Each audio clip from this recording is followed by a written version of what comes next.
It's Tuesday, it's 12:15 and we're live in Westminster.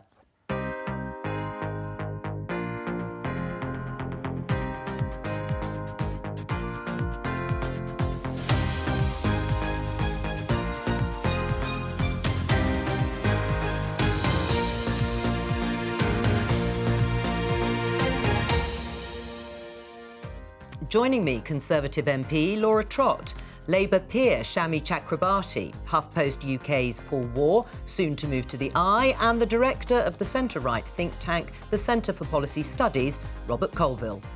Today, the Health Secretary is about to give us his COVID plan for the winter. And it sounds like we'll need one. Anybody who believes that the big risk of COVID is now it's all in the past and actually it's too late to be making a difference has not understood where we're going to head as we go into autumn and winter. Government scientists and ministers say 12 to 15-year-olds should be offered a vaccine. Not everyone's happy. This is a real problem for us. It will lead to disputes in families and real problems about children's mental health in the opposite direction as they are put under pressure. We'll discuss these protests blocking the M25 yesterday. And Keir Starmer says this. The Labour Party will always stand with the trade unions, and it's why we will always need the trade unions to stand with us. This union leader agree.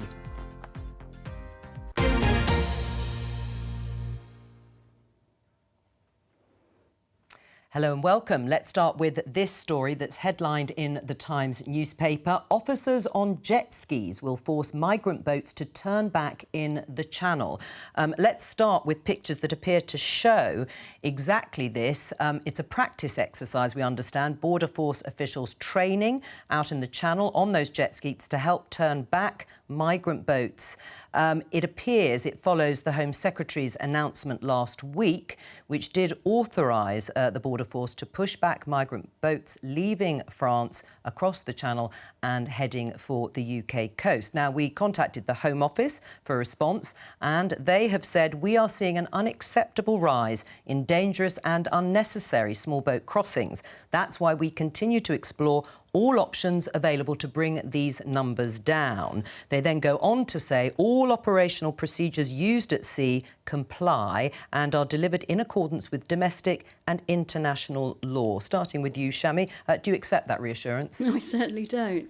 The idea that you would try to intercept small boats in the English, it's the sort of anti-Dunkirk spirit, isn't it?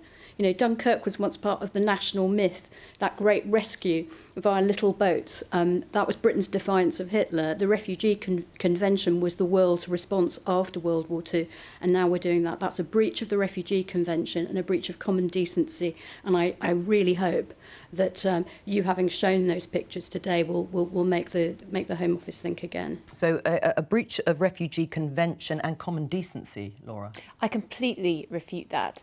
This is about saving and protecting people's lives. I don't think people realise quite how dangerous this crossing is. We've got 1,000 people, vulnerable people, who are being trafficked across one of the most busiest shipping lanes in the world.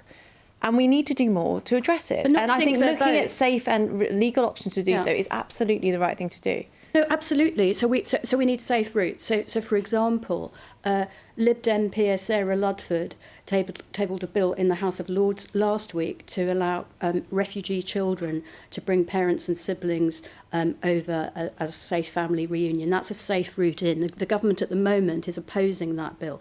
But to actually use jet skis in the water is potentially to sink a small boat. So I completely agree with Laura that we should be looking at safe routes so as not to feed human trafficking.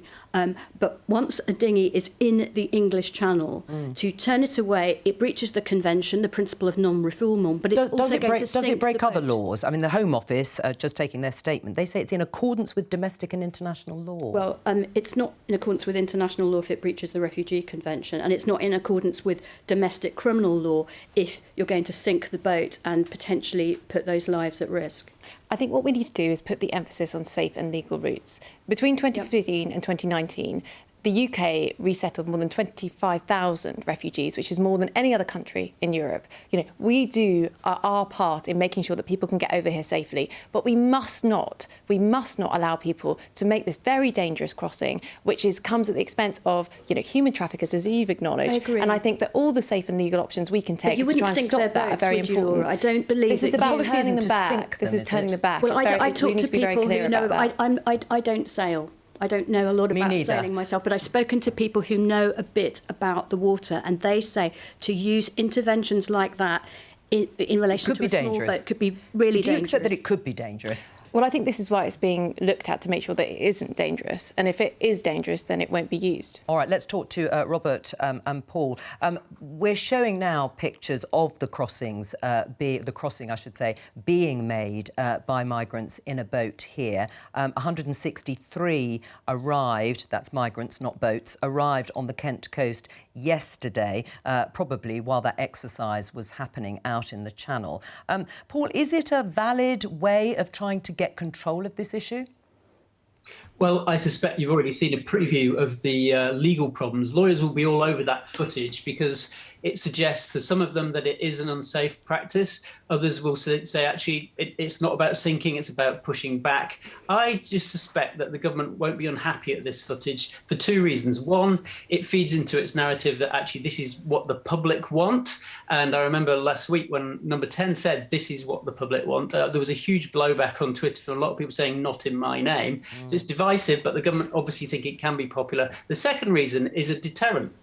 They obviously want footage like this, and I suspect they'll bring along a TV crew when they actually do implement this policy, just to send the message back to France that actually, if you try this, then we're going to turn you around. Right. Robert, Andrea Leadsom, former Cabinet Minister, was on the programme last week. This was ahead, actually, of the announcement from Priti Patel, saying she was very uncomfortable with the idea of pushback, turning back on humanitarian grounds. What's your response?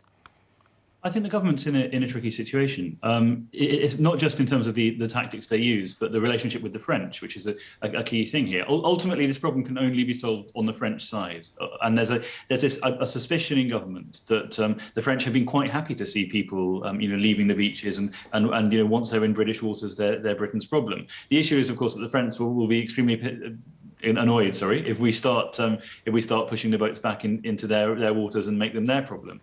But ultimately, Laura's right. This is an incredibly dangerous crossing. The last time I looked at the statistics, most of those making this crossing were economically active young men. These are not, the poor, huddled and destitute so much. These are people who are, making a rational decision to try and get into Britain when they've already passed through numerous other safe countries on their way from their homelands. All right, we're going to talk about COVID plans, because I said in the headlines that that's going to be announced by Sajid Javid in the House of Commons shortly, and the Prime Minister later on this afternoon.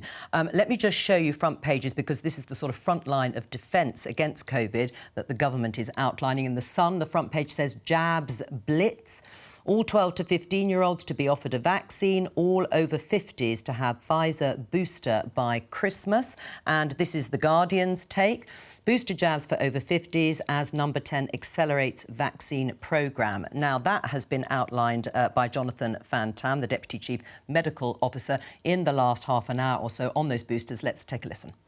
I don't know if many of you are used to kind of crawling into small tents on mountainsides, but if you do so, and there's a storm blowing, going to come up in the night, it's better to put some extra guy ropes on there and then than it is to wait until it's the middle of the night, it's howling with wind and rain, and you've then got to get out your tent and make your tent secure. And by the time you crawl back in, you're soaking wet. So it's better to be preemptive and to be prepared and plan for the worst possibilities. A typically vivid metaphor there from Jonathan Van Tam when talking about plans for those booster jabs. Now, they're probably pretty uncontroversial. What is more controversial is this idea of vaccinating 12 to 15-year-olds. Now, there are a number of Conservative MPs who have expressed concern. Let's get a flavour of that. I am not comfortable with vaccinating teenagers to prevent educational disruption. Half of children have already had coronavirus and are very unlikely to get it again. So does the Minister really believe that vaccinating 3 million children to prevent an average of 4 days off school or less is really reasonable? I really disapprove of it incredibly strongly, and I just wonder what we can do in the future to make sure that this kind of thing doesn't happen again, because I just really firmly believe that this is a very dark day for our country. Paul, how difficult a message is this going to be to sell to people, to parents particularly, when it's been made clear that the health benefits are probably marginal for young teenagers? I think in some ways it will all come down to how much the public trusts the medics like Jonathan Van Tam, like Chris Whitty. And there is a huge well of trust on behalf of the public towards those figures, as opposed to necessarily ministers. And if you've got Chris Whitty saying, as he did yesterday, COVID is not a benign disease. It's not a benign virus. And he was pointing out, actually, there are obviously long COVID problems if you catch it. But more importantly, the whole point about a vaccination program is to prevent the worst. And I suspect that what parents will be trying to weigh up is this whole equation of, yes, there's a small risk of a heart problem if you're under 16, but there is, and actually there's a small risk of you catching COVID. And it's balancing those two. And overall, Whitty's judgment was that, yes, the damage to your education, when you wrap into that, the life chances that will be damaged for children, which in turn affect their public health and their long-term mental and physical health, the overall package is a case that I think a lot of parents would go with, for the simple reason that school vaccinations are actually quite common for parents. They're used to making these calculations. On flu, no one makes these arguments when it comes to how competent a parent or a child is to make the decision. So I think the government will just be hoping that the comms will be consistent, but they won't be consistent if you get lots of high-profile figures disputing it. Yes, I mean, what would your message be, Laura, to your colleagues who are high-profile, saying that they do have concerns about it, it'll divide families? I think that it's very important, as Paul said, that this has been led through a medical process. This has been a recommendation by the 4 CMOs, and that it's gone through a very rigorous assessment, because we should rightly be very cautious where it comes to vaccinating children. But as Paul said, this is something whereby now it's for parents to decide. There is a process for settling any disputes. And we do know that, as Chris Whitty said, this is of benefit to individual children, and that he wouldn't have been recommending it otherwise. What do you think, Shami? I mean, are you comfortable with the idea of 12, 13-year-olds? I mean, some of them will be able to decide for themselves, of course. I mean, that could lead to strife in families if they're doing it without parental consent. I mean, let's be clear. I'm very comfortable with child vaccination because we vaccinate newborn babies and toddlers and so on. So if the medics... I think Paul's analysis was pretty much spot on. We do trust... we have to trust the medical advice. I wasn't quite sure from the clips you showed what the central objection is. This dividing... If families are divided, it's because there are anti-vaxxers in the family, or there's some kind of principled objection? Well, I think it is this idea of marginal health benefit directly for children, rather than using the fact that they could miss school or their education might be disrupted. Is not considered by some people, those Tory MPs included, that is a direct health benefit. Well, I think I will go personally, as Paul suggested most people would, I would go with the medics. I would just say this, though. If we're in the wonderful position, the luxurious position of booster jabs for people over 50 like me... And me. Surely not. And for children, that's a wonderful position to be in. But it makes the moral and practical case for vaccinating the global south even greater.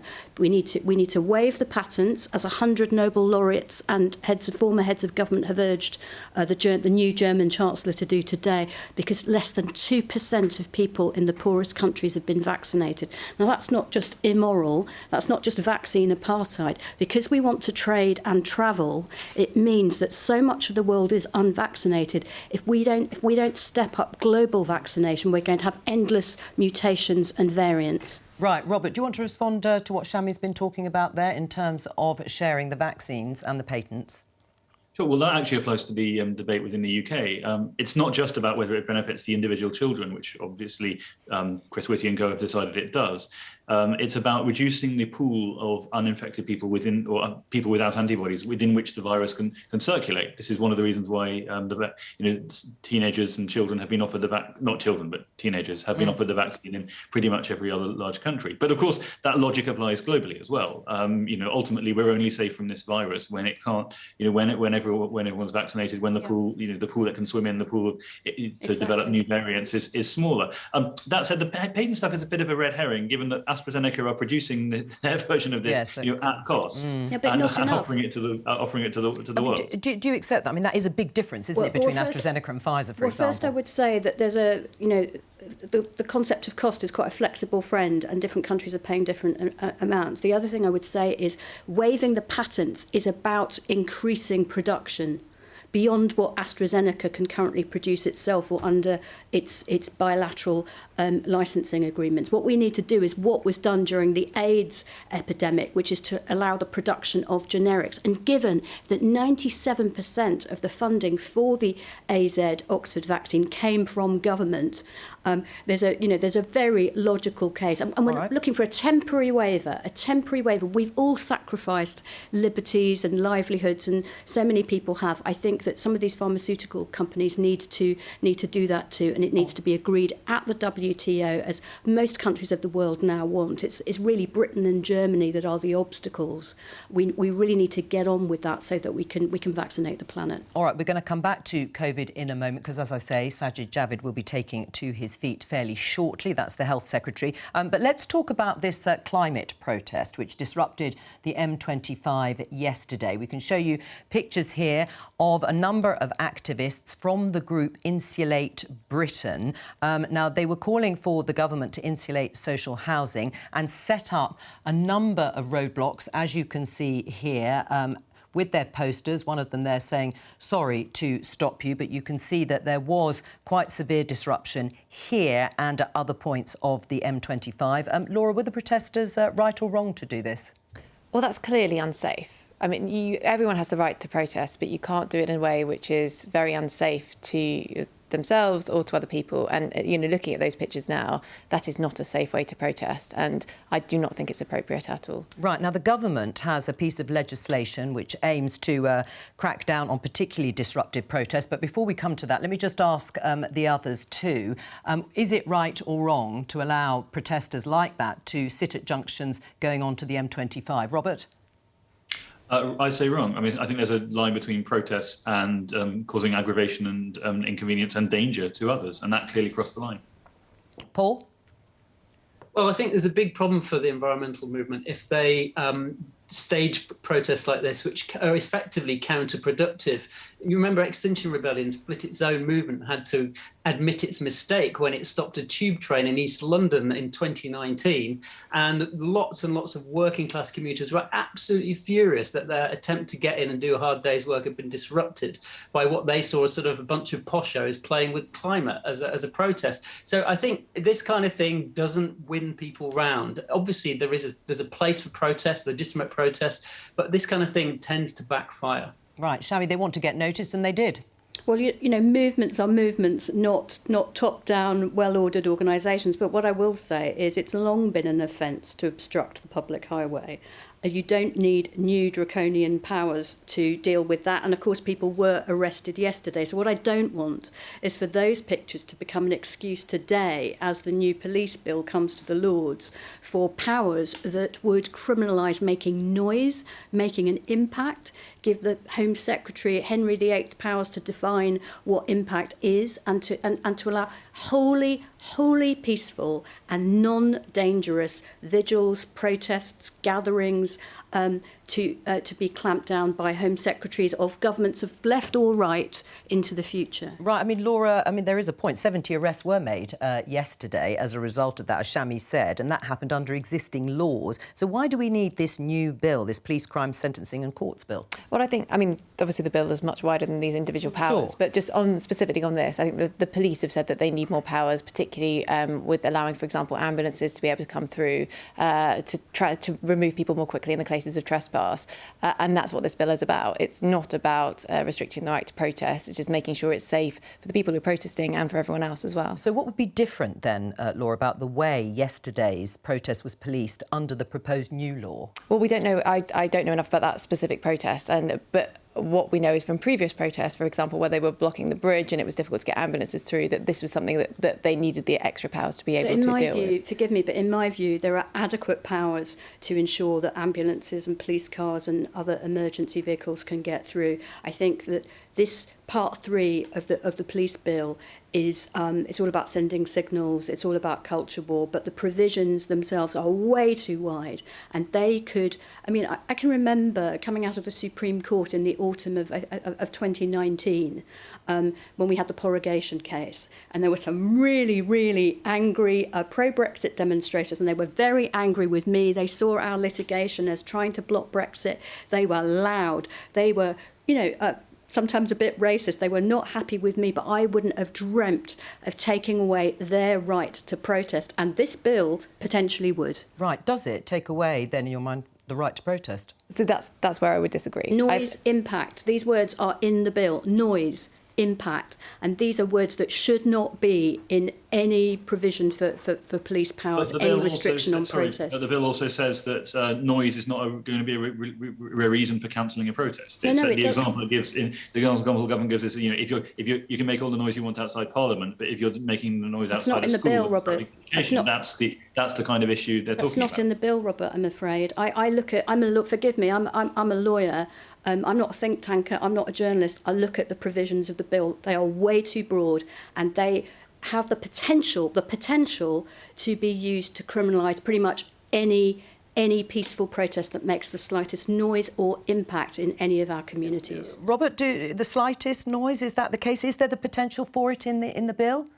Well, as I'm not a lawyer or a peer, but I would. I don't think that's the intention. I don't think that's going to be the outcome. But that's a different matter. And the stuff about the Home Secretary and Henry VIII powers. These are measures that the police have called for because of problems they were having policing protests, and they're measures that the police will use on an operational level. You're not going to have Priti Patel sitting there in the Home Office, pushing a button to shut up people she doesn't like or send them through a trapdoor.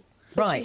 But she's taking Henry VIII powers to define what should and shouldn't be criminalised. That, in my view, is not acceptable. As for the police calling for things, I've been sort of around Home Affairs for long enough I've heard the police calling for compulsory identity cards for people to be locked up for 42 days, 90 days. I've seen the police politicised before. It's always a mistake. It's a mistake for the police themselves who need to get on with communities, including peaceful protesters, and it's a mistake for politicians who sign off these measures and then see them abused and then blame the police on the front line. This is not about blaming the police. This is not about politicising the police. This is saying that we've had protests which have brought London to a standstill, which we know have impeded ambulances. We know have caused huge problems for residents, and saying what powers do you need to make sure that we can move them? Because they were telling us that they didn't have the adequate powers to be able to move them on, and that is what the bill is about. Well, I obviously disagree with what they may have been telling you, but I also think that whatever you perceive the problem to be, these powers are way too broad, and I hope that we can do something about that in the second chamber. Paul, can I just pick up on something that Shami said, which is this is more about sending a particular signal to people. The government has said they don't want the sort of disruption that Laura and Robert have talked about, ambulances not being able to get to hospitals or vice versa. But is Shami right that it's about sending a signal more than that? Well, often, whichever government of whichever colour's in power, legislation is often about sending a signal, unfortunately, rather than about dealing with the problem. And I think Shami's right that if you look at the nitty-gritty of the legislation, it has to be scrutinised. It will be scrutinised by the Lords, who are packed with lawyers. And I'd be interested to see whether there's any cross-party amendments to this or rejection of it, and whether or not there are people you can't remotely claim a party pre are actually worried that this is too much of a catch-all. Right. When it comes to the catch-all issue, Laura, the word that's used is disproportionate effect on the public. The government says it wants to prevent protests that have a disproportionate effect. What will that mean in practice? Who will judge what's disproportionate? Well, this is something where, the police will produce guidelines around these things to be very clear in terms of how they will be implemented, as is absolutely right. And, this bill is as Shami says, going through the House of Commons. I have a lot of respect for the Lords, and I'm sure they will kind of go through their process and scrutinise this line by line, as is the right. But I think that we need to come back to the fundamental point of the bill, which is that we have protests at the moment that are causing a disproportionate impact on residents, that are causing problems in terms of access, that are causing issues for people in terms of safety, and that we believe these laws are needed to provide the powers to be able to deal with that more effectively. Right, but Robert, aren't protests supposed to be disruptive to a point? And it will come down to interpretation, and the wording will be important, and who judges what is disproportionate. You know, were yesterday's protests really that bad? Yes, they were disruptive, but were they really that bad? Well, let me give an example. There was an XR protest on the street where I work, which was disruptive. You know, I was trying to work. There was drumming outside. Even worse, there were speeches by people like, all of the great and good, explaining why. It was like artists against extinction or something like that. But it was annoying. It was disruptive, but it was legal, and it was and I didn't have any objection to it. I think it's that category of, as Paul was referring to, people trying to glue themselves to tube chains, ambulances not getting through to hospitals. I mean, it's that kind of thing where it's not only causing inconvenience but danger. Right. Which is more of an issue. But I just want to go back to something Paul said, which I think is actually really interesting on the environment as well, about how counterproductive this kind of approach can be. Because Frank Luntz, the US pollster, did some really interesting work for us at the Centre for Policy Studies. And one of the things he found was that in the UK, climate is genuinely a non-partisan issue. It's in a way that he hadn't found in any other country that he'd done work in. Everyone, across the political spectrum is broadly signed up to the need to do something about this. And the danger is that things like XR effectively politicise that. They turn it into a partisan cause. I was walking past a protest outside Parliament last week, which had, market economics equals planetary destruction. And the more you tell people that they're going to have to be poorer, that they're going to have to rip up their lifestyles, and the more you tell that to the billions of people in the developing world, the less likely they are to support you. But it is their free speech. I mean, I agree with you that I've been a protester for longer than I've been a legislator, and sometimes I will disagree with the productivity of a tactic that's used, but that doesn't mean I have a right to censor those people. And the danger of legislation like we're going to look at today is that it is actually censorship on the streets, and that's not very British. There is, of course, a danger of censorship when Extinction Rebellion literally blocks the publication and distribution of newspapers. Absolutely. And I think that's highly counterproductive. I think it was one day, wasn't it, of physical newspapers from a particular Murdoch site, and I think the electronic Times and Sunday Times made it out. Just be clear, that's terrible. All right, we are going to move on. Interesting though this discussion has been, because, as I said, we were going to bring you a little bit of Sajid Javid from the Commons on the government's winter plan. Let's have a listen. This morning, we published the JCVI's advice on a booster programme. They've recommended that people who were vaccinated in phase 1, that is, priority groups 1 to 9, should be offered a booster vaccine. That this vaccine should be offered no earlier than 6 months after the completion of the primary vaccine course, and that, as far as possible, the booster programme should be deployed in the same order as phase 1.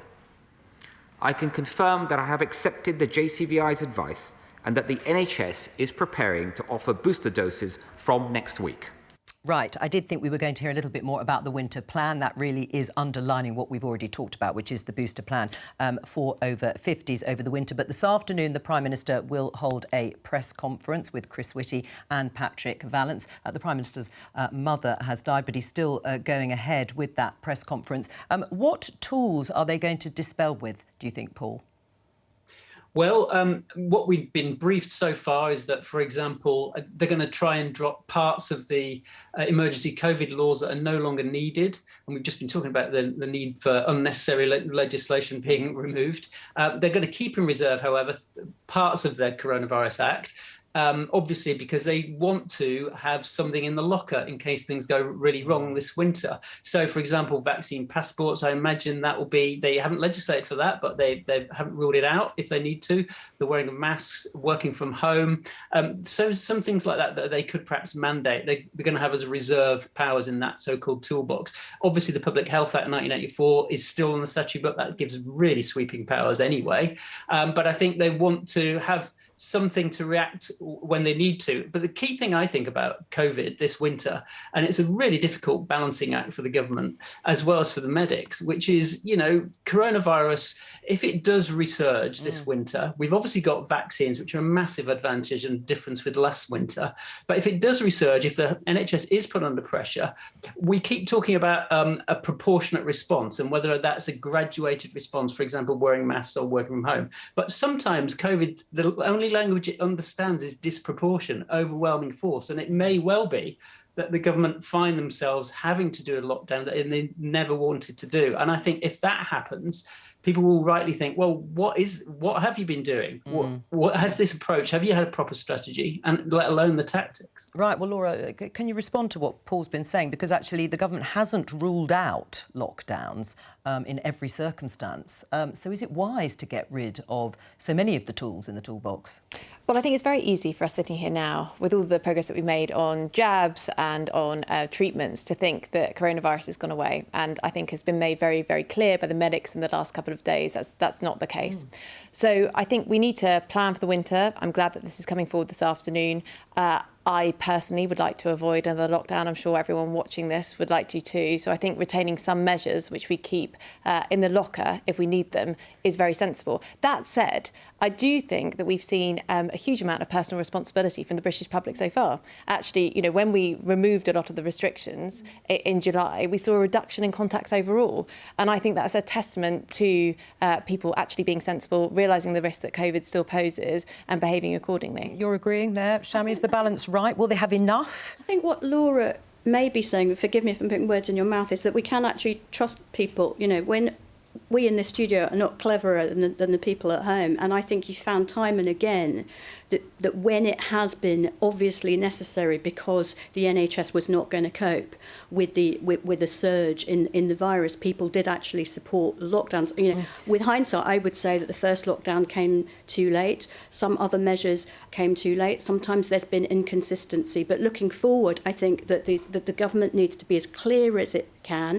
It needs to level with people. It shouldn't be promising the earth and saying we will never, ever, ever have another lockdown, given that the winter is always difficult for the NHS because of the weather and flu and so on. And we have to protect the NHS, that great national treasure of ours, in order to protect the community. So there are things. I think we should still be wearing masks on public transport. I was glad to see that so many of your colleagues are wearing masks even around. And that I think is one of the things they are going to keep at their sort of disposal, if you like, and perhaps guidance for working from home. But Paul's point is, should they be junking any of the other parts of the legislation, because things can go wrong? No, what I would say, it's not about junking. It's got to be more forensic than that. I would say that the Coronavirus Act was a piece of emergency legislation. It's now 18 months old. It is a good moment to revisit it. There are parts of that act that have only ever been misused by the police in communities, and people have been, you know, subject to wrongful arrest and prosecution. There are things we can, if you like, junk. We can have a new piece of purpose-specific legislation that is better equipped for the circumstances we're now facing. Robert, where are you? Should the government be getting rid of some of the more, as they might see it, draconian parts of the legislation, or keeping them? I think it's actually a fairly pointless debate. I mean, I think, yes, on balance, the government should get rid of this legislation. But as we've seen throughout this crisis, you know, if Boris Johnson says, I need this and I need this tomorrow, Parliament and the Labour Party are not, and otherwise people will die. Parliament and the Labour Party are not going to go, you know what, you can't have it. It'll just sail through. I was really taken by Shami's point, actually, because it's a point I've been making throughout this crisis. Like, even people who don't generally believe that government has all the answers have ascribed an almost supernatural power to government edicts throughout this crisis, as if, you know, what Boris Johnson says in a press conference, or, you know, the tweaking of the slogan that's in front of him at that press conference, and everyone will just absolutely follow that to the letter. You know, Shami mentioned us being too late to lock down. That may be true, but my experience was that, you know, we were locking down already. People were vanishing from schools. People were staying in their homes. You know, people. I think there's something to respond to risk. All right, well, just to confirm before we talk about something else, Sajid Javid has said that contingency plans will, as I indicated, be legally mandating face masks if necessary, probably in many circumstances, and working from home.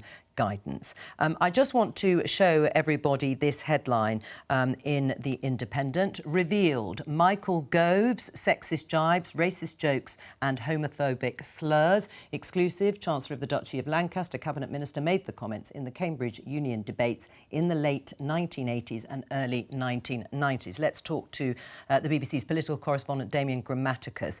Tell us a little bit more.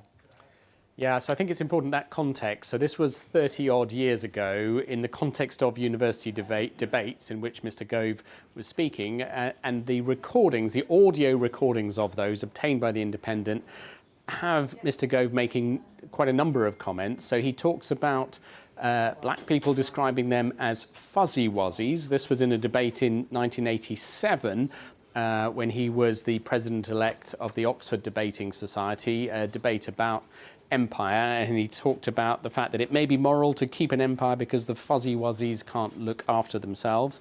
He went on to talk about Margaret Thatcher in that debate, saying we're at last experiencing a new empire, an empire where the happy South stamps over the cruel, dirty, toothless face of the Northerner.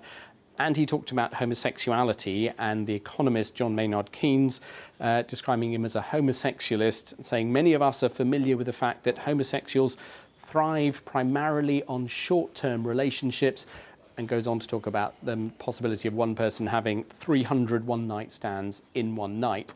A couple of years later, just after he'd left university, he was actually working as a journalist for the BBC, spoke again at Cambridge debates, and in that, the president of the Cambridge Union, Lucy Fraser, who's now a minister, was hosting. And he described her in that. He was talking about sex in that, and he said she's done remarkably well, coming as she has done from the back streets and the slums of Leeds. She is the girl who's had everyone. Damien, is there a response from Michael Gove? Not from him himself, but from those close to him, and they say that it's important to point out that these were debates. These are not comments, they say, that reflect Mr Gove's views or reflected his views back then. He was putting a proposition. They say they were designed as jokes. They were never meant to be something that you agreed with necessarily, but that you had to argue in favour of. So they say they do not reflect his own views. Damien Grammaticus, thank you very much. Shami, do you accept that response? I think we need to hear from Michael Gove himself. I listened to the recordings and I read the Independent story, and the comments are really quite inflammatory, and I think they justify comment from Mr Gove himself. I'm always a believer in, second chances and rights of reply and people's growth and development in life, but these are very, very inflammatory comments that were made when he was in his 1990. I was in my early 20s and reading for the bar, I think, in 1993. I think Michael Gove is a few years older than me. I would just say that the problem is that, of course, they're very similar to remarks that have been written and said even by the Prime Minister in the past. That's part of the problem. But I think Michael Gove really does need to step up and reply himself. Laura, would you like to hear from Michael Gove responding to this? I think I need to be careful on this because other than the description that was just given there, I haven't seen the story, I don't know the context. The only thing I would say is that we do need to be very careful about people making mistakes in their life before they came into politics. I think that, I did a lot of stupid things when I was younger. I wouldn't like to be judged on that now. So I think that we just need to be careful in general about judging people for things that they did 30 years ago. But as I said, I haven't seen the detail of this. And as we said, we haven't had a response from Michael yet. It's the TUC conference going on at the moment. We heard from the General Secretary, Francis O'Grady, yesterday. Well, Sharon Graham, who is the new General Secretary of the Unite Union, has been speaking today, broadly saying that workers can't rely on politicians necessarily to stand up for them. Let's just listen to an excerpt. No politicians are coming over the hill to save us. No Westminster project is going to deliver pay rises for our members or defend them. This is our job, and we need to do it ourselves. The set routine of policy demand, media release, and then a lobby has to end.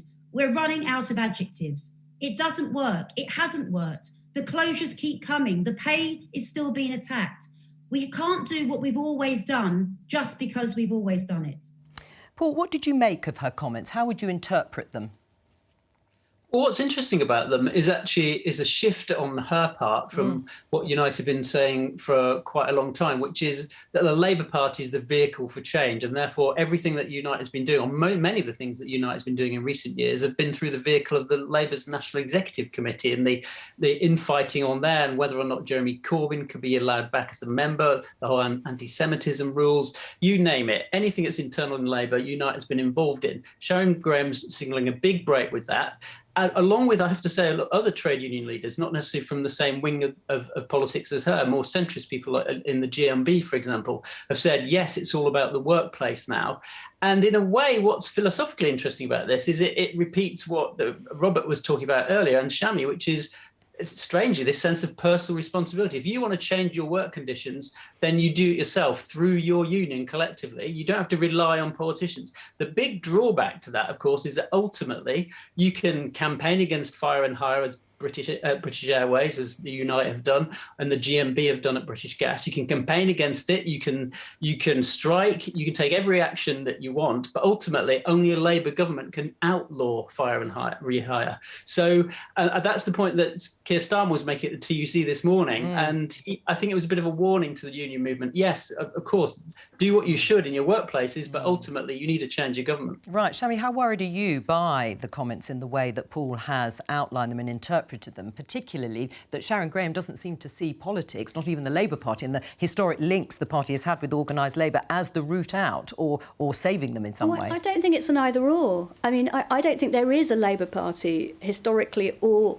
in the future without trade unionism, but equally people can't just sit around waiting for a Labour government at some point in the future. I think that there is no inconsistency at all between Sharon Graham, and by the way, it's so refreshing to see this new generation of women trade unionists. I had the privilege of addressing the TUC some years ago, and I said, you know, women are the modern face of trade unionism, and we need to finally have them at the helm, and it's just so wonderful to see that happening. I don't see an inconsistency between, it's not just individual responsibility in the workplace, it's collective responsibility in the workplace, because that's how we protect each other in the workplace. But you can't deny that Sharon Graham is actually going on a different route. It's a departure from what previous union leaders have said about their connections and links financially and practically and emotionally with the Labour Party. Well, there has to be a partnership, and I think she wrote or said somewhere that, you know, that industrial relations can't be wagged by the Westminster. Yes, she said no more political tail wagging the industrial dog. I think there's got to be a genuine partnership. She represents, you know, millions of members. I don't represent anybody. I think there's got to be a genuine partnership, and I think we've got to have people active, just as we've seen people protesting on the streets. They've got to be collectively organising in their workplaces as well. Right, are you worried? Should the Conservatives be worried? Go on, Robert. There's something that's fascinating. You said she represents millions of members, but she doesn't. The very weird thing about Unite, especially in recent years when it was essentially fused with the Corbyn project, is that it is, you know, Sharon Graham is someone for whom Keir Starmer is basically too right-wing. If you look at how Unite's members actually voted at the last election, 39% of them voted Tory, 42% of them voted Labour. And Sharon Graham, who's now taken on this organisation with its enormous wealth and resources, was someone who was backed by the Socialist Workers' Party. You know, the Unite leadership very clearly does not represent... We've only got a minute. I've just got to get Laura in, and then I'll come back to you very briefly. Laura, what about your response? She obviously doesn't see Sharon Graham, the Conservatives, either as the route to achieve their ends. Well, she said the government's not going to give you a pay rise. The government have given working people a pay rise. That's what this government has been all about. And that is the reason why we were backed, I think, by the overwhelming majority of union members. And long may that continue. Shami? Well, I think to go back to Robert's point, if Robert is right, there must be lots of members of trade unions who voted for the Conservatives. So he shouldn't mind that Sharon Graham wants to engage them in their direct concerns in the workplace, as well as other concerns in Westminster. That's wholly consistent with the fact that, you know, the modern trade union movement is male and female, and people are voting in all sorts of ways, as with everyone else in the country. But Keir Starmer is also right, in my view, that ultimately we will not, you know, deal with inequality in this country without a Labour government. Thank you to all of my guests. That press conference is happening this afternoon, but from all of us here, goodbye, and I'll be back tomorrow.